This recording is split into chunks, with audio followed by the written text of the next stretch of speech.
アトランティスというのはアトランティスは素晴らしい都市だった。自然と人が調和した。そこには質素だが無理もなく欲もなく満ち足りた生活があった。だがある時、黒い巨大な竜が大地より生まれ太陽を飲み込み、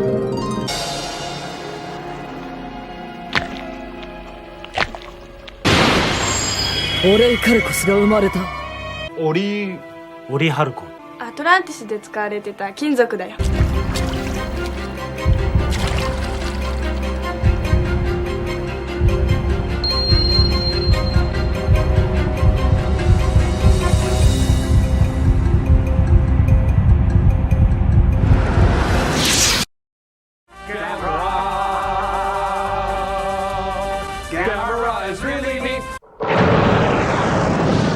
Gamera is filled with meat. We've been eating.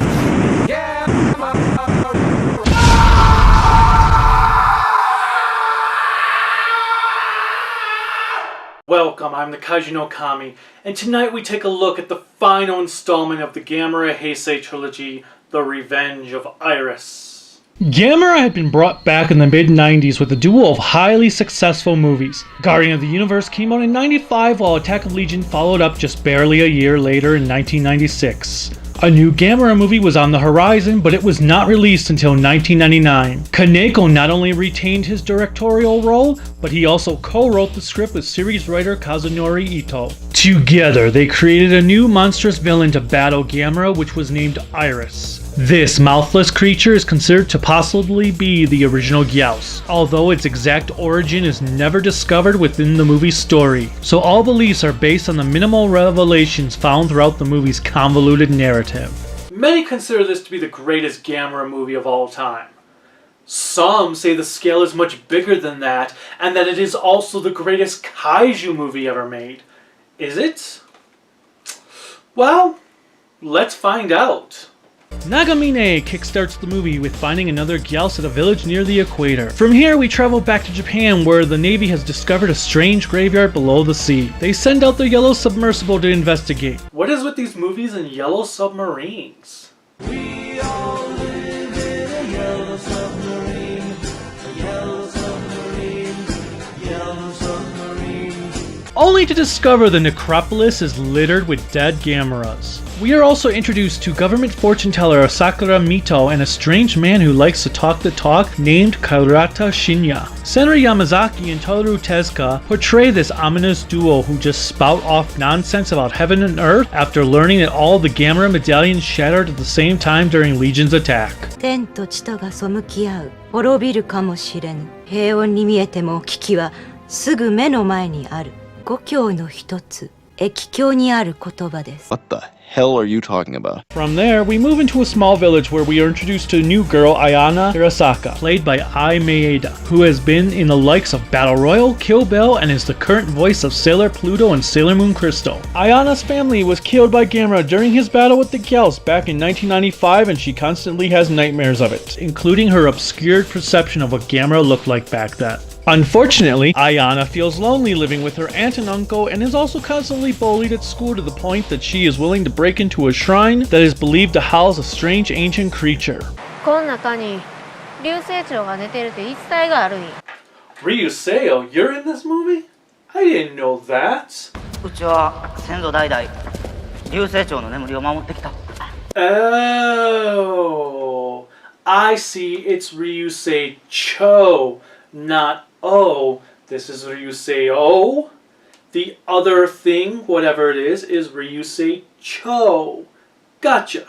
Ayana removes the ancient stone that is supposed to keep the creature locked away, which causes a stone-like egg to surface. Yu Koyama plays Tatsunori Morabe, who is next in line to protect the world from the Ryuseicho, and he finds Ayane disturbing their family shrine and gets her out of it. Ayana and her cousin give us an entire history lesson on Chinese mythology before we jump back into Nagamine's return to Japan. 高松塚だな。守護神は東に清流、西に白虎、北に玄武。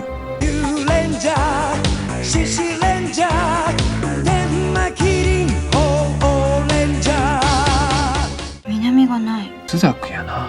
朱雀門の朱雀、鳳凰、火の鳥みたいな。There, she runs into Osako, who is now a bum selling magazines on the street. 大迫さん、違います。ごめんなさい。いいです。人違いだったけど、懐かしい人に会えたみたいで嬉しかったから。じゃあ。 Afterwards, she makes her way to the cabinet meeting and meets Saito for the first time in a long time. ご無沙汰してます。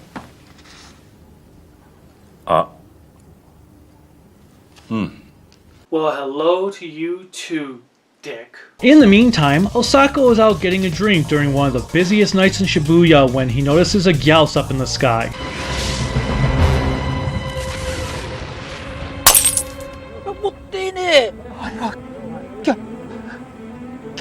I think he just shit himself. Pursuing it is Gamera, who crashes down onto the ground to show off his great Superman impression.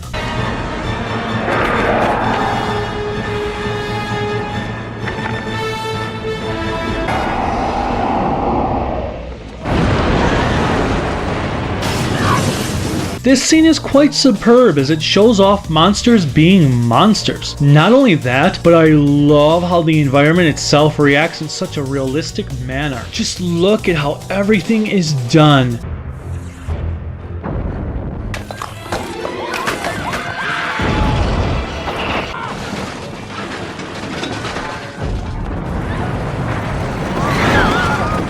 Even the music here is pure bliss.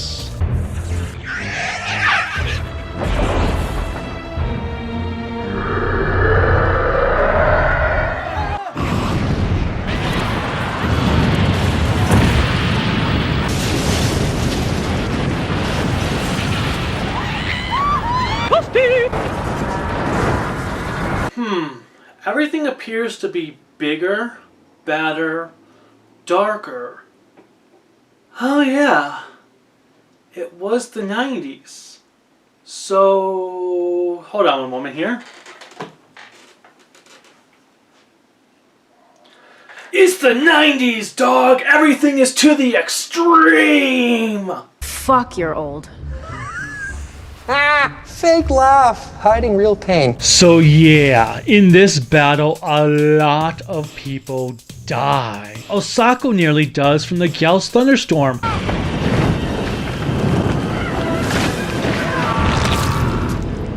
And lots of people are burned to death Independence Day style, but none of that matters. You know why?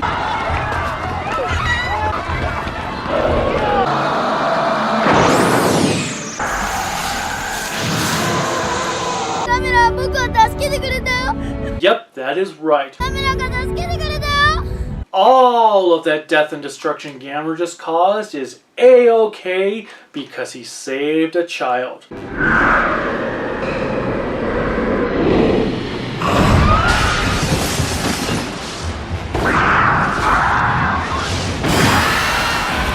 Nope. There were no children caught in the path of that wall of fire just a moment ago.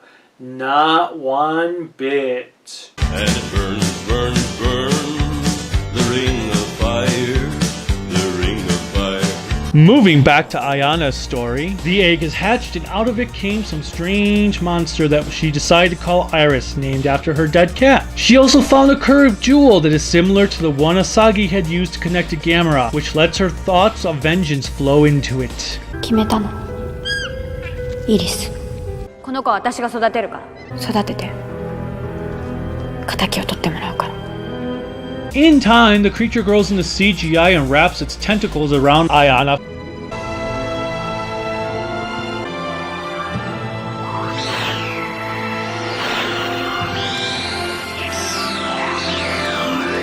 Ew, really, Kaneko? Did you really have to go with the tentacle monster schoolgirl cliche? Wait. Well, he was once a porn director. I guess it makes sense, and I'm kind of surprised it did take this long to happen. But still. Anyway, Iris encases Ayana into its body, probably to digest her, but its plan is ruined when Moribe runs in to save the day.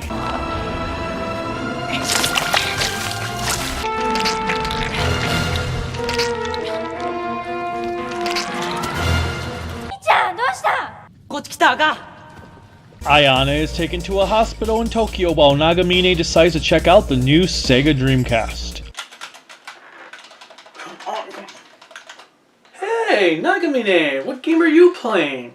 I'm playing Mortal Kombat 4 Gold Edition. Do you know of any bars where sailors hang out around here? I see sailors all the time, but I don't know where they hang out. I see. Oh, cool, you're playing Shenmue. That game is great. Although, you're going to be searching for the sailors a lot. That is actually a very long and tedious quest. So, yeah, have fun with that. そんなことが数値化できるの？それがこのマナってやつですよ。マナ。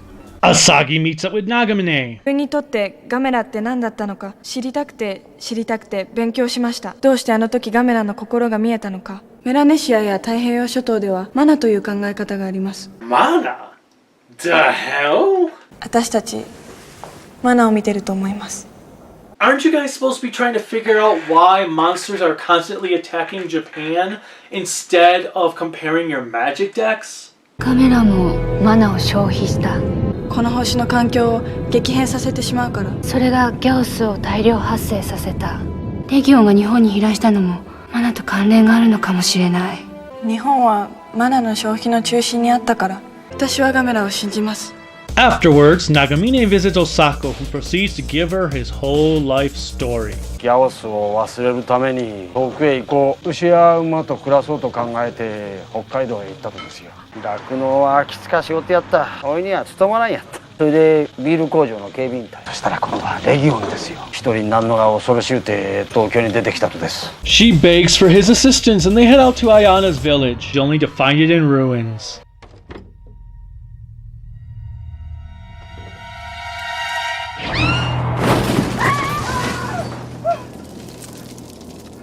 There, they run into Morabe, who tells them the plot of the movie off-screen. I wish someone would actually explain the plot to me. アヤナさんはガメラを憎んでるって。仇を取ってもらうから。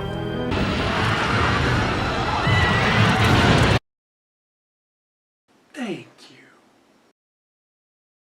天と地とが背き合う。滅びるかもしれぬ。That doesn't make any goddamn sense. To Nagamine's surprise, Ayana is taken to Kyoto by Shinra and Asakura without her brother's permission. So Asagi and Nagamine head there to retrieve her. On their way there, Iris kills some people.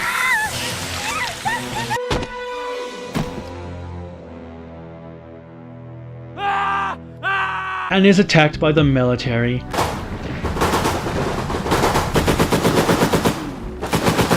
Yeah.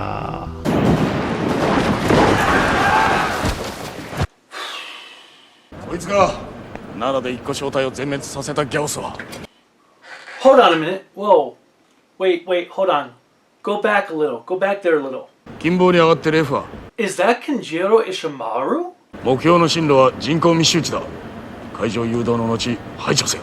I think that is, but I can't find anything to confirm it. For those of you who don't know who Ishimaru is, he played the Den Liner's owner in Kamen Rider Den-O. 新たなステージが。目標の進路は人口密集地だ。海上誘導の後排除せよ。 Shinya greets Nagamine and Asagi in Kyoto and takes them to the shrine where they have Ayana stored as Asakura tries to, well, I'm not really sure. Her intentions are never actually stated. Oh, and we also get treated to a lot of nonsense dialogue about nothing from Shinya. ギャオスは人類の天敵として創造されたと考えたらどうです？増えすぎる人口を調節し、破壊した人類の文明をリセットするため。あなたはガメラをどう思ってるんですか？ガメラは器だ。This guy just keeps going. 海の底で見つけられたガメラの墓場。ガメラになれなかった器の廃棄場所だ。That's all this guy does, and none of it makes sense. 古代人はプロトタイプを多数作り、それを器にマナを呼び寄せ、ガメラを誕生させた。What is he talking about? だからガメラは人よりも地球の意志を優先する。I'm not understanding you, dude. What are you talking about? All I'm hearing is as if you're speaking Japanese. Okay. Nagamine orders that Ayana be returned to Tokyo, but their plans are put on hold after arriving at the train station due to a conveniently placed typhoon. The movie then cuts to a PlayStation FMV of Gamera and Iris battling the military in the sky on their way to Kyoto.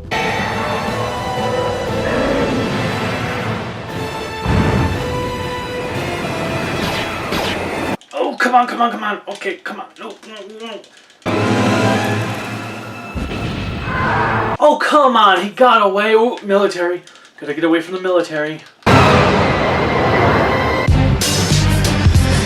Sweet. Superhero landing. She gonna do a superhero landing. Wait for it.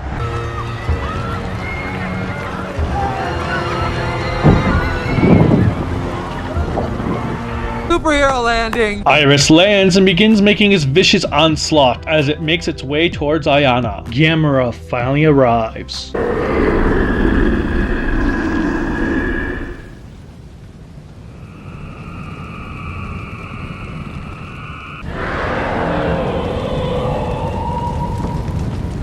Fight!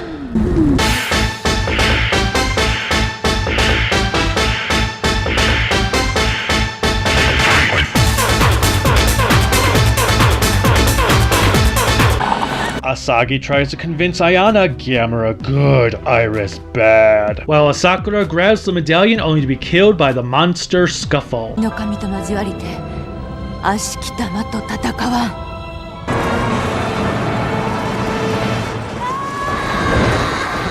朝倉さん、それが死か。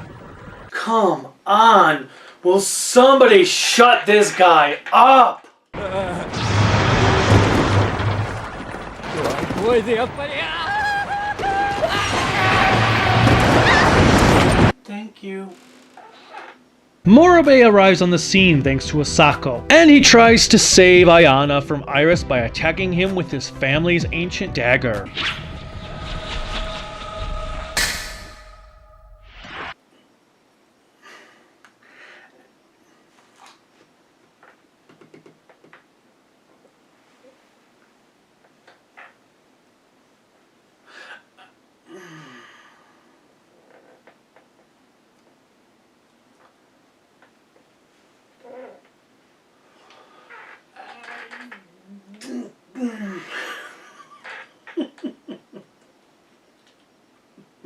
I'm sorry, dude, but no words can describe the level of failure you just made. That's not even worthy of an epic failure.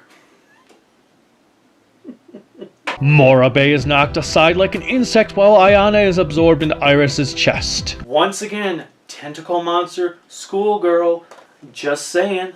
The bad green screen reveals the truth about Iris to Ayana. Gamera is a bloody mess and ends up having to sever his arm before Iris could kill him. He uses the fire to save Ayana and finish Iris off. This hand of mine is burning red! Erupting! Burning!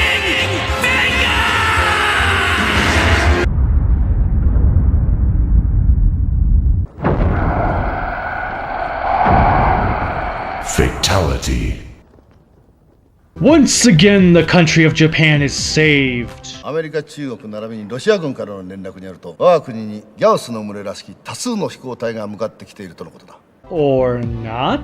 A legion of Gyals head for Kyoto and Gamera steps out of the train station to meet them.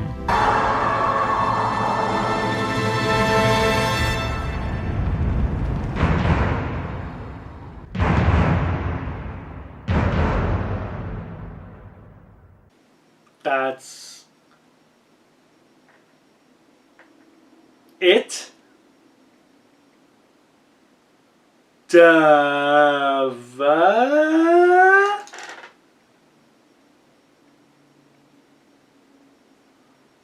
That's how you end the movie.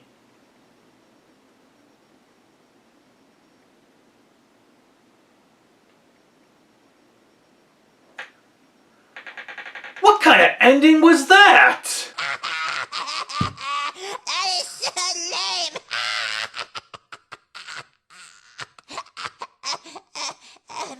What about the final battle between Gamera and the Gyals?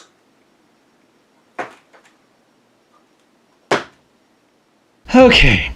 The frustrating ending, or lack thereof, aside, Revenge of Iris is another solid entry into the Gamera franchise. Regrettably, it is a flawed one, which is a shame because years ago I would declare this as the best Gamera movie ever made. Now, I'm not so sure. The plot is very complex to the point of vexation, as there are way too many subplots going on that feel kinda pointless. Both Shinya and Asakura could have been omitted from the story and nothing would have changed one bit in the overall narrative. It was interesting to have a subplot about the ever-rising Gyaos populace, but what good is it when there is no resolution to it? It does add more depth to the world though, and proves that not everything is unicorns and rainbows off screen, so there is that. However, it means the movie leaves off on a cliffhanger ending that is never going to be resolved, which is annoying. Oh, and there are a lot of news reports sprinkled throughout this film. I swear they could have just called it News Report the Movie. On the other hand, it was great to see Nagamine back, as she is far more of an interesting character compared to Ayana, who is just generically cookie cutter. She is just an angsty teenager who wants attention, and we have seen it done before, and sometimes less convoluted.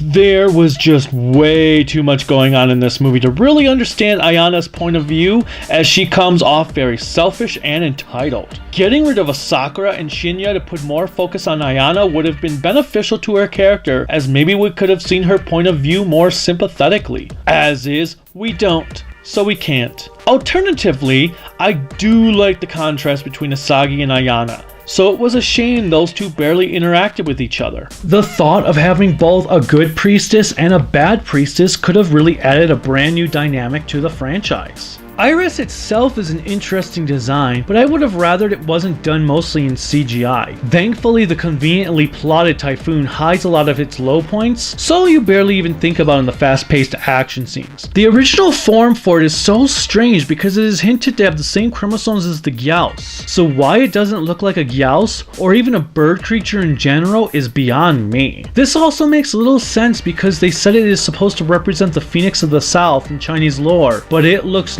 nothing like one. Although, I guess the image could have been mistaken due to it not having a mouth, but the design doesn't really make sense with the mythology they were building it up to be. It does look cool though. Gamera, oh my god. Gamera was like an entirely new beast. I love the new look, especially the green eyes, even though he no longer looks like a protector, but a machine powered by the souls of the dead. This design seems to be a tad controversial with select individuals because of it, but I personally think it shows off how desperate and exhausted Gamera is getting when it comes to taking out the ever-growing Gyaos menace. He knows he has to stop them by any means necessary before the entire Earth is engulfed in that terror, and the only way to do so was to sever his ties with humanity. Gamera is ultimately the tragic monster who follows the saying of living long enough to see himself become the villain. Lastly, while it was only in one little scene, the nightmare Gamera had was actually pretty cool looking. Now, the Gyaos are pretty much the same designs we had in the first movie, so nothing has changed there other than their numbers. I do love how there are Gyaos parts crashing down from the sky after they are destroyed, as it adds a new sense of realism these types of movies have often lacked. The evolution of the effects just continues to improve with each installment, as here everything feels full of life, just as much as when it is destroyed just by a monster's tail hitting the ground.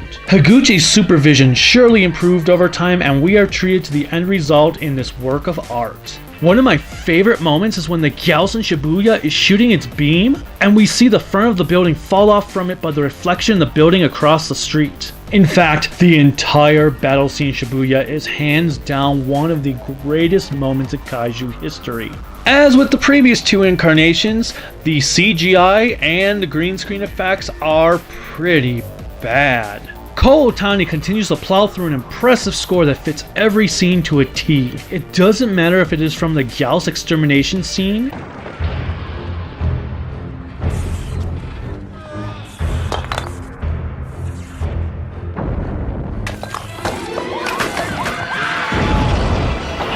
the final battle,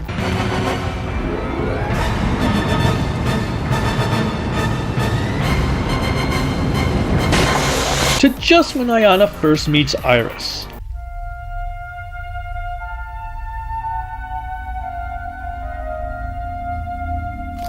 Every moment of music is masterfully crafted in that Otani way. He is to Gamera what Akira Ifukube is to Godzilla. Revenge of Iris may not be the perfect Gamera movie I once thought it to be, but it is still a masterpiece and what is one of the best trilogies ever made.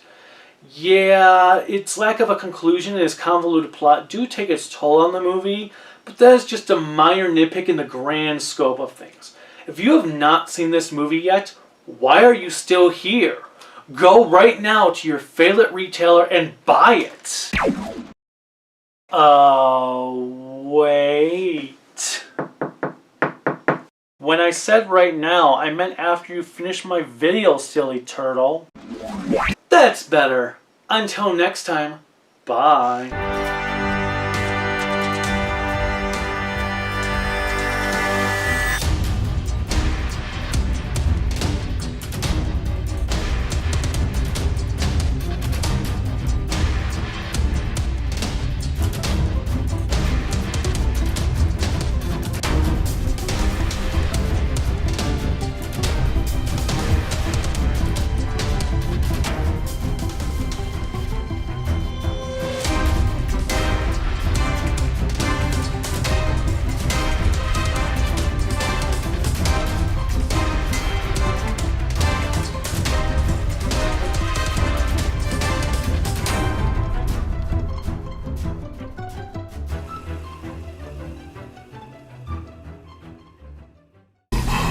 Come one, come all! Before your very eyes, the world's largest dehydrated turtle!